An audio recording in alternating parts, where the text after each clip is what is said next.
عندها تاريخها، رطوا فيها الرومان والبيزنطيين والنوميديين والبونيقيين، تو خلينا نرطوا فيها الراكوشيين. راجوش في الدقة،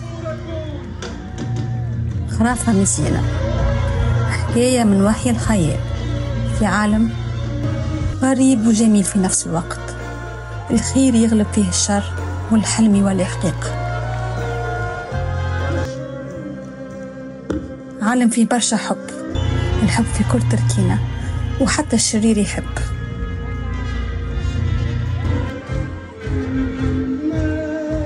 عرض فني رسموه عبد الحميد وحمزة بوشناق، تركيبة غريبة يتلقوا فيها المسرح والموسيقى والغناء والرقص.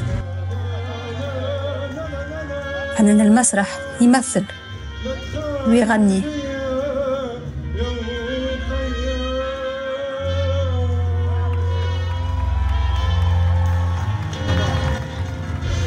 ويفتح.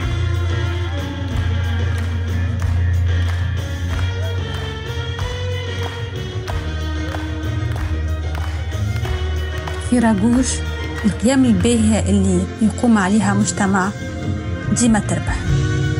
حينات ولدت من كرشوم اسمي الورل، يمكم انتوما سميتوني الورل، وكيما صنعتوني انا تصنعوا 40 كيف.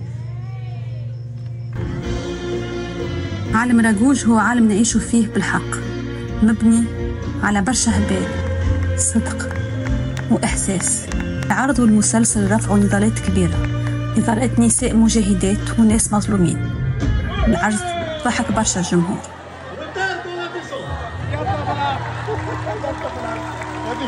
رغم أنه حكي على برشا مواضيع حساسة، حكي على المعاناة وعلى القيم الحياتية. الجمهور سمعه، خمم، تعاطف، حزن. حلقة في ذنيكم، شهدت عليكم شهدت عليكم شهدت عليكم. الجمهور غنى زادا، حك، صفق.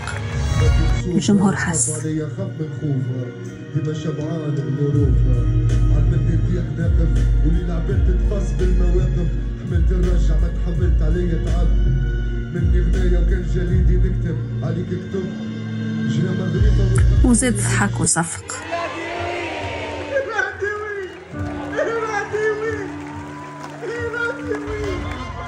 وزاد صفق.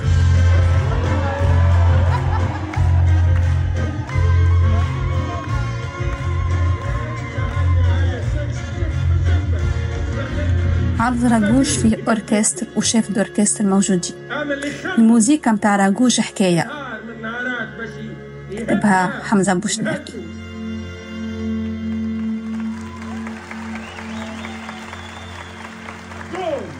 وفي راجوش وكيما في كل خرافة، الجميل ياخذ الجميلة والخايب يلقى روحه وحده.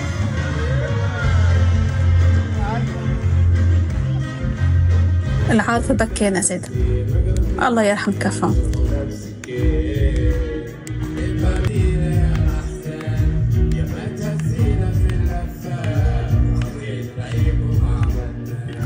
والله يرحم كل عزيز مشي العالم ما نعرفوهش.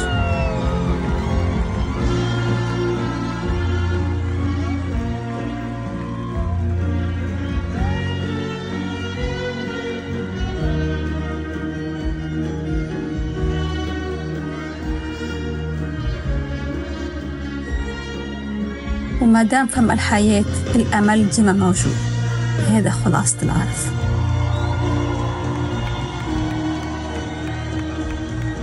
شكرا عبد الحميد بوشناق على هبالك، ويعطينا الصحة اللي تبعناك.